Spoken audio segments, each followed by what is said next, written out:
Welcome back, my beautiful global family, to Meghan and Harry Tales, the show where truth is loud, the tea is hot, and the hypocrisy gets exposed like cheap lace under a palace spotlight.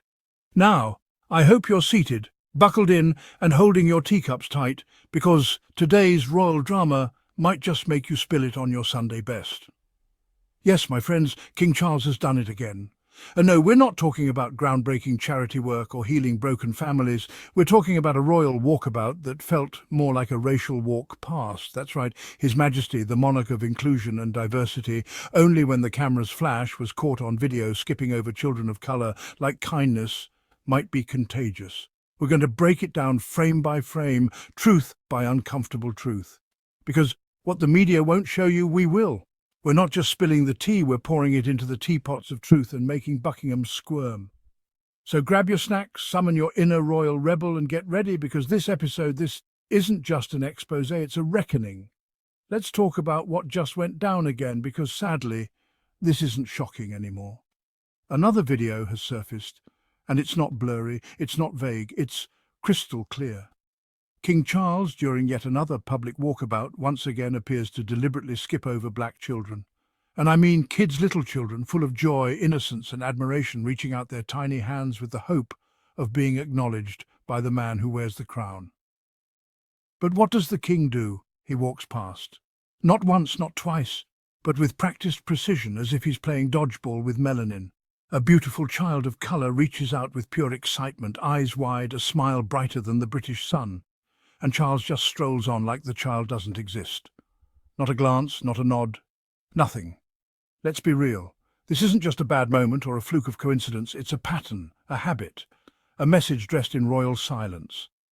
And my family, I say this not with rage, but with a heavy heart and eyes wide open. Racists don't need to wear hoods anymore. They wear medals, robes and custom-made suits. They out themselves through their choices, their snubs and their selective smiles. Meghan Markle didn't have to write a book or deliver a press conference to reveal what was going on behind palace gates. All she had to do was endure, and the truth revealed itself.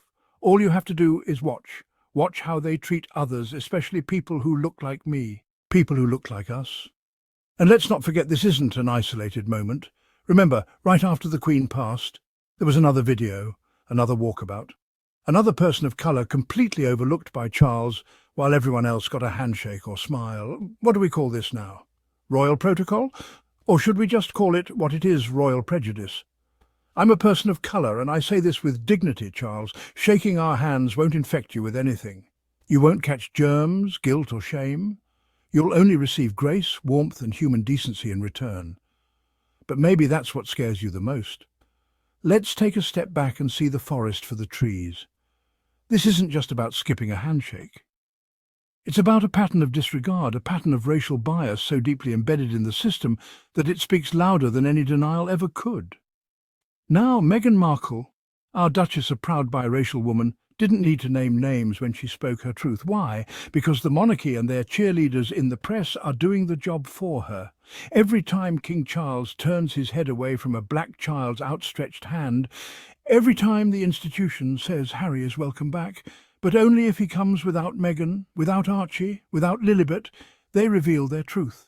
They're not just rejecting Meghan, they're trying to erase what Harry's family looks like. That's the uncomfortable reality they don't want to face. Archie and Lilibet are not just children, they are symbols of a new royal generation, one that looks different, speaks differently, and brings a light the palace never expected. And rather than embracing them, they ghost them. King Charles, the man who wants to be known as a modern monarch, has shown less interest in his mixed-race grandchildren than in the royal swans.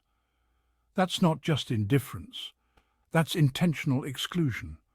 Even Queen Elizabeth, as old-fashioned as she was, tried to make some contact, tried to maintain at least a thread of connection, but Charles, cold, absent, silent. And yet the royal apologists, the so-called experts, spin this like he's the doting grandfather in exile. Please don't insult our intelligence. This is racism with a royal crest. And it writes itself chapter by chapter, walkabout by walkabout, headline by headline. Let's peel back the mask and talk about what's really happening here. This isn't just about a skipped handshake. This is a full-on strategic operation. The Erase Harry project. And trust me, it's deeper and more sinister than most people realize. Let's start with the glaring example they handed us on a silver platter. King Charles's coronation, scheduled on Archie's birthday. Out of the 365 days in a year, they had to choose May 6th. That's not a coincidence, that's a royal statement. A declaration that Archie doesn't matter. That Meghan's child, a child of colour, has no place on their sacred calendar. This wasn't just a snub, it was an attempt to overshadow, to erase, to redirect all global attention from Archie to Charles, to bury the joy of a child's birthday under the weight of a crown. That's not royal tradition, that's royal cruelty wrapped in gold leaf. They don't want to just push Harry and Meghan out, they want to fracture Harry's identity, to mould him into something he has fought his whole life not to become, a cold, emotionally distant father like Charles.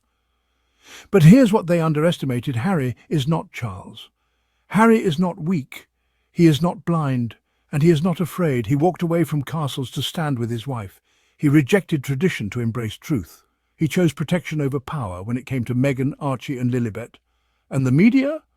They spin their lies at lightning speed. They blame Meghan for everything. They say she's keeping the kids away, she's the obstacle. But let's ask the obvious. When has Charles ever made an effort? Has he flown to see them, called them, sent a birthday gift, made a public plea? No, nothing. Silence, not even a whisper. This is a man who couldn't even acknowledge his own granddaughter's name until public pressure forced his hand. He has time for every royal engagement, every ceremonial PR stunt, except the ones that involve his mixed-race grandchildren. And they want you to believe this is Harry's fault, please. This isn't just rejection, it's erasure, cultural, emotional, generational, but Harry is refusing to let that happen. And for that, we honour him. Let's also talk about the media mouthpieces, the carnival clowns in royal regalia. The so-called experts who appear on every network and tabloid saying the same thing. Harry should come back alone. Alone. That's not a suggestion, that's a directive. Charles, William and their palace PR machines are pulling the strings, and the goal is crystal clear. Delete Meghan from Harry's life like she's a royal error they wish never existed. Why? Because Meghan is everything they fear. Intelligent, independent, accomplished, biracial, unapologetically vocal. She sees through their games and calls out their hypocrisy, and that terrifies them. They don't want a new, diverse future. They want a comfortable, colonial past. Let's not forget what royal reporter Christopher Wilson revealed. During the one-year transition, the palace wasn't hoping for healing. They were hoping Harry would come back alone. He had a wife, a newborn son, and they still expected him to abandon them. That is the environment we're dealing with, an institution that prioritizes image over integrity, control over compassion. They want Harry to be a clone of Charles. But Harry made the conscious, courageous decision to break the cycle, to be present, to be protective, to be powerful, in the roles of husband and dad, and for that they call him a traitor. Let's not leave William out of this either. His jealousy is louder than his PR. Whatever Harry has, William wants not because he values it, but because he hates that Harry had it first. True love? Check. Freedom? Check. Public affection? Checkmate. And meanwhile, Charles stays silent. Not once did he defend Lilibet when she was attacked.